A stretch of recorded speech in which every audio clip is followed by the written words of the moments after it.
Welcome to the realm of your favorite horror storyteller. This video contains multiple scary stories.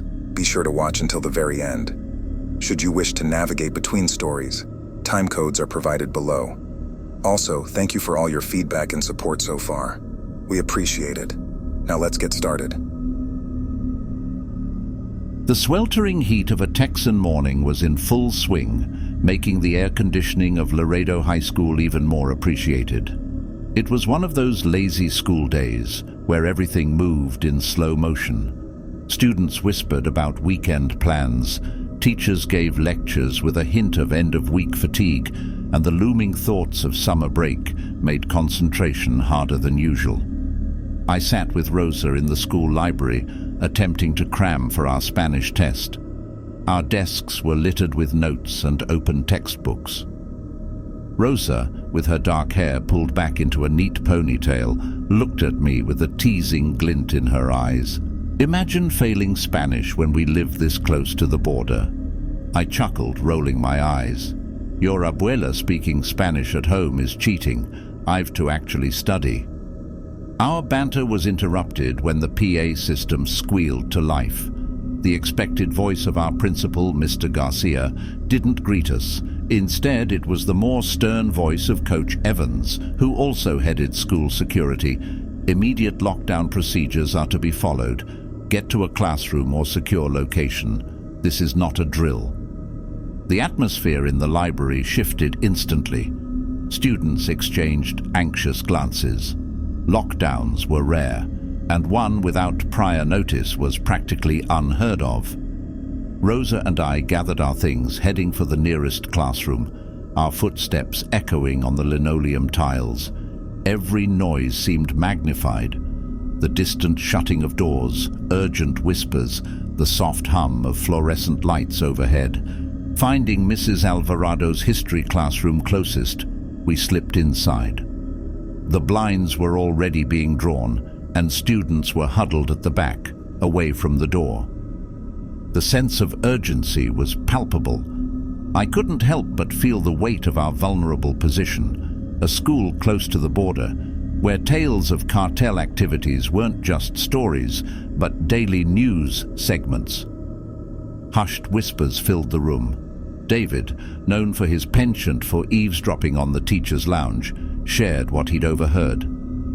There's word that some cartel guys have been spotted close to the school. They might be looking for someone, possibly a student. Chills ran down my spine. It was one thing hearing stories of the drug wars and territorial disputes, but to potentially have it spill into our school corridors was terrifying. Outside, an unsettling silence settled over the school grounds. Occasionally we'd hear a car engine, distant voices, or the faint sound of a helicopter. Each minute stretched endlessly, our collective anxiety growing. Rosa clutched my hand, her usually confident demeanor replaced with visible fear. From our corner, the world outside seemed distant until the eerie stillness was shattered. The sound of an engine revving aggressively, followed by hurried, heavy footsteps, approached.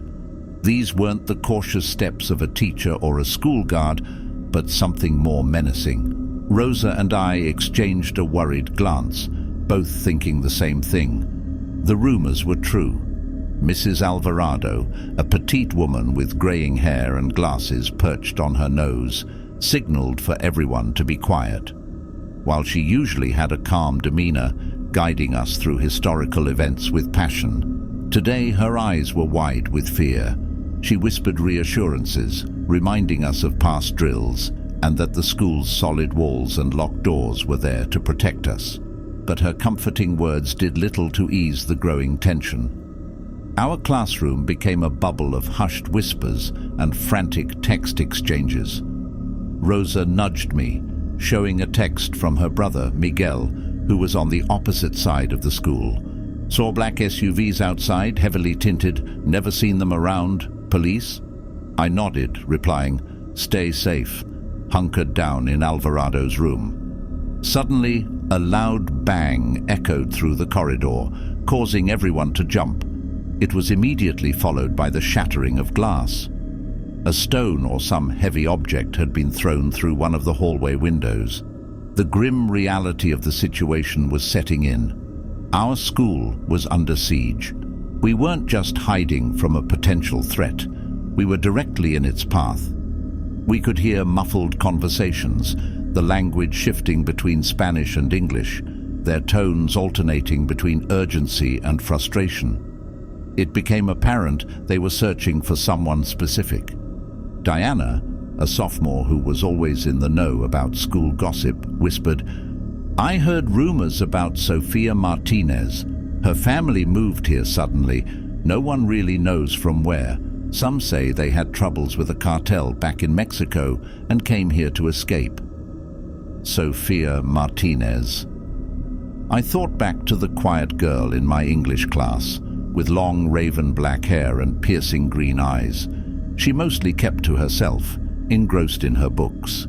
The idea of her being the target of a cartel, vendetta seemed like something out of a movie. Time seemed distorted. Moments felt like hours, and hours felt like mere moments. Our once mundane classroom transformed into a sanctuary, every shadow outside the window or noise in the hallway instigating a wave of panic. Then, as sudden as the quiet had been shattered earlier, a new noise resonated through the building, the clear and authoritative shout of law enforcement announcing their presence. It was followed by a cacophony of shouted orders, more footsteps, and the undeniable sound of confrontation.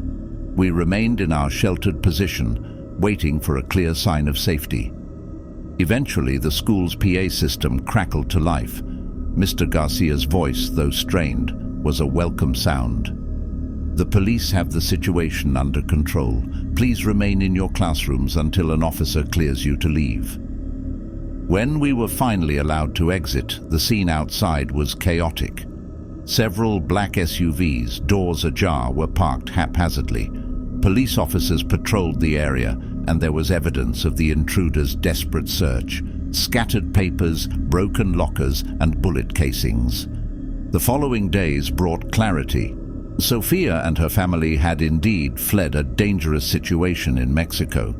While they'd hoped they'd left the danger behind, the cartel had ties that reached far and wide.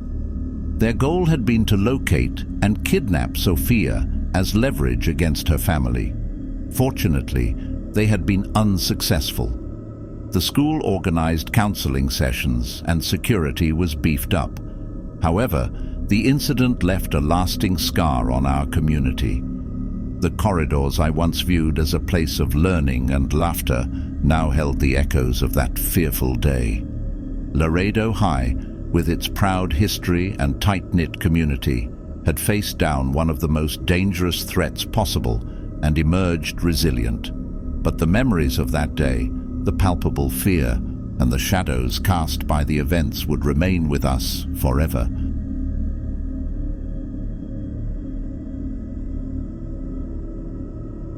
Back when I was a junior in high school, I used to think lockdown drills were just a tiresome routine. You know the drill: lights off, hide under the desk, and stay quiet. It was usually a short break from class before things went back to normal, but one particular day changed my perspective on everything. It was an unusually warm winter morning. Our history class was deep in a discussion about the Cold War when the school's intercom interrupted our teacher mid-sentence. I expected the usual "please excuse the interruption" announcement about a misplaced lunchbox or a car parked in the wrong spot, but what followed made my heart drop. "Attention all students and staff," the voice of our usually cheerful principal trembled. "This is not a drill. Immediately go into lockdown mode. Stay away from windows and remain silent until further notice."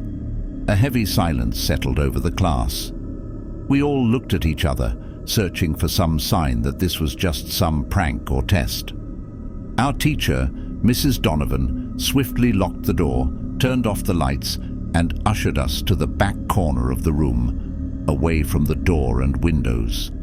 We huddled together, the room filled with the sounds of stifled breaths and the distant hum of the ventilation system.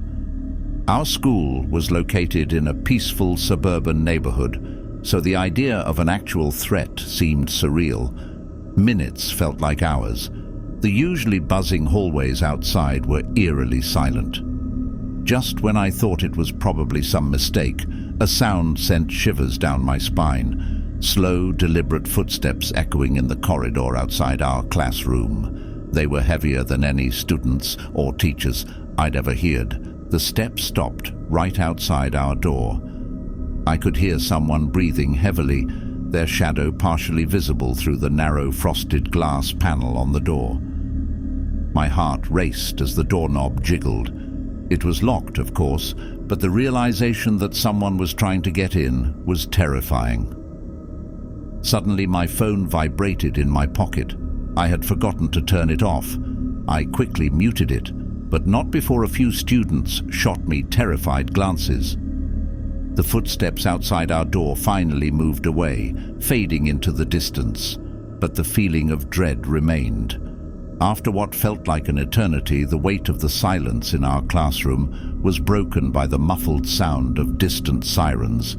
We all exchanged glances, trying to piece together what might be happening outside the confines of our room. Our imagination filled the void left by the lack of information, painting a plethora of terrifying scenarios. Just as the anxiety became nearly unbearable, a new sound captured our attention. A series of rapid footsteps, followed by hushed yet urgent whispers in the corridor. These weren't the heavy, deliberate steps from before. They had a different rhythm. Our class held its collective breath as a loud knock resonated through the room, followed by a voice we all recognized. "This is Officer Martinez from the local PD. It's safe now. Please open the door." Mrs. Donovan, though visibly shaken, approached the door cautiously and peeked through the glass panel. Seeing the familiar face of Officer Martinez, a regular visitor for our school's safety drills, she unlocked the door. The officer, flanked by two of his colleagues, quickly filled us in. An armed individual, previously involved in a domestic dispute in the nearby neighborhood, had been seen entering the school grounds, presumably to hide. With the swift response of the local police, the intruder was located and apprehended without any confrontation. The lockdown had been a precautionary measure. The sigh of relief that swept through our classroom was palpable. We were safe, but the day's events were a stark reminder of the unpredictable nature of the world outside. Our school was no longer just a place of learning, but a place where the threats of the outside world had made themselves known. When I got home that evening, I couldn't shake off the chilling sensation of those heavy footsteps outside our classroom. I posted about the day's events on Reddit, hoping to find solace in sharing and perhaps connecting with others who'd been through similar experiences. The outpouring of support was overwhelming. To this day, I sometimes revisit that thread, a chilling testament to the day our school stood still. I share this story now as a cautionary tale and a tribute to the quick response of our local heroes who ensured our safety.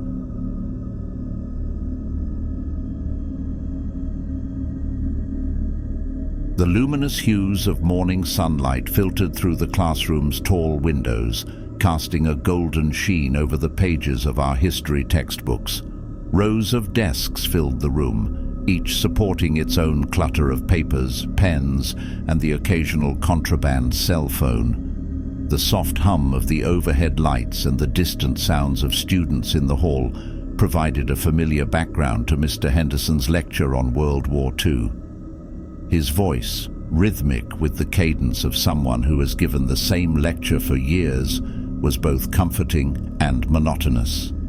Next to me, Lara, my best friend since kindergarten, doodled in the margins of her notebook.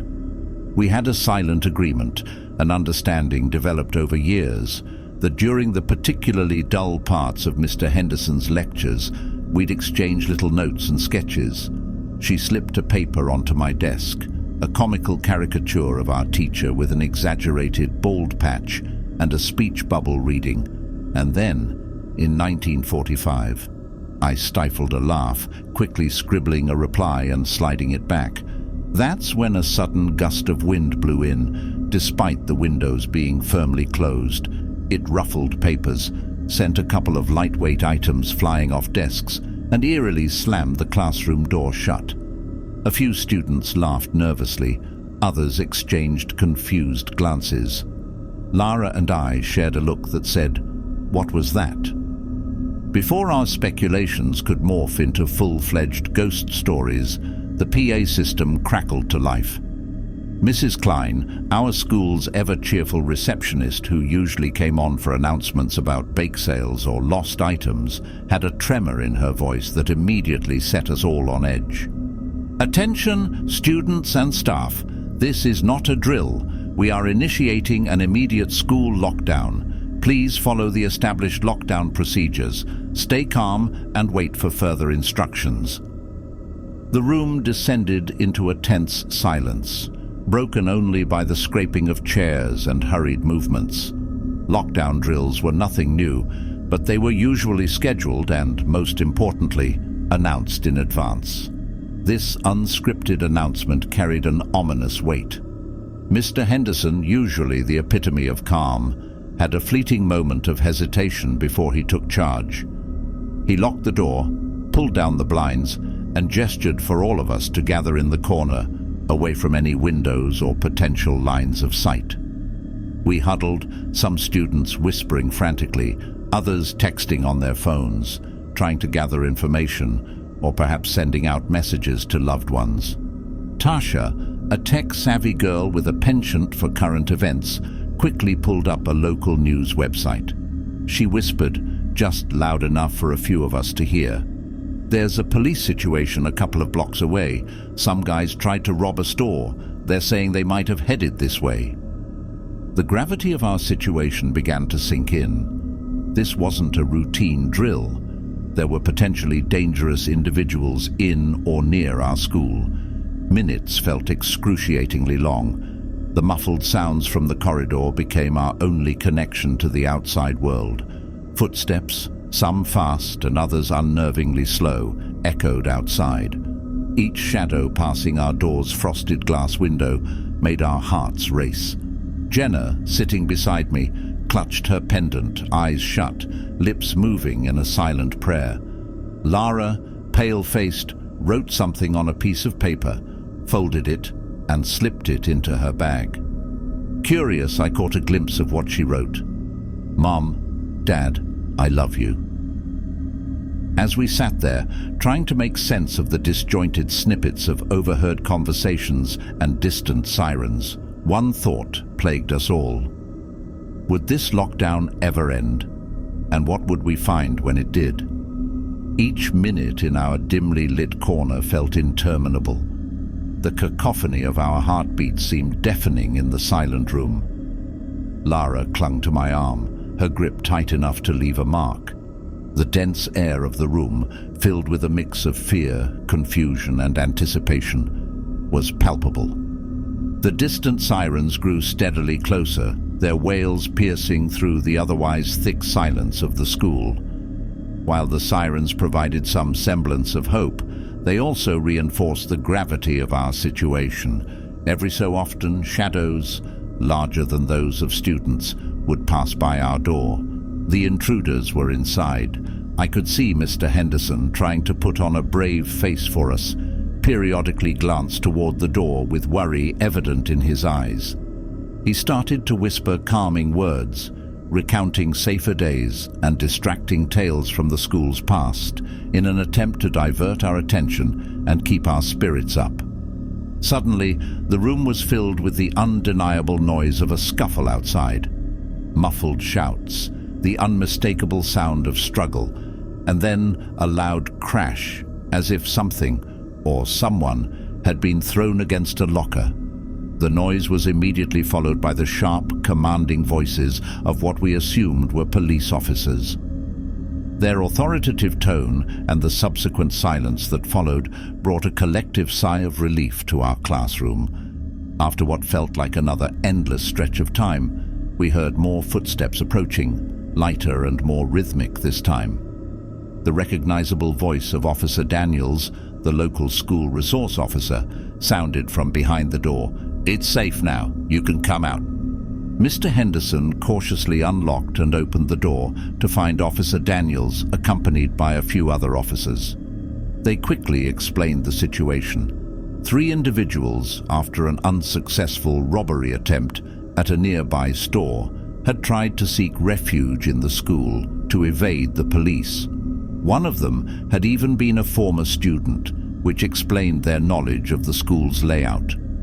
As we were escorted out of the classroom, we saw evidence of the intruders' desperate attempt to escape. Overturned trash cans, scattered papers, and a series of lockers with dented doors. The sight was a grim testament to the day's events, a scar on the otherwise unblemished record of Millville High's peaceful history. As the news of the lockdown and its reasons spread throughout the community, there was an outpouring of relief, gratitude, and a sense of unity. Parents and guardians swarmed the school entrance, hugging their kids, tears streaming down their faces. Lara and I clung to each other, taking solace in our shared ordeal.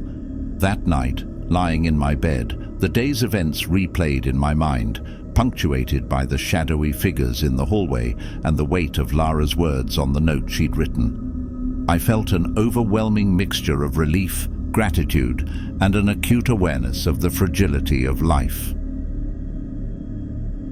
Well, there you have it, folks. A tale that might just keep you up tonight.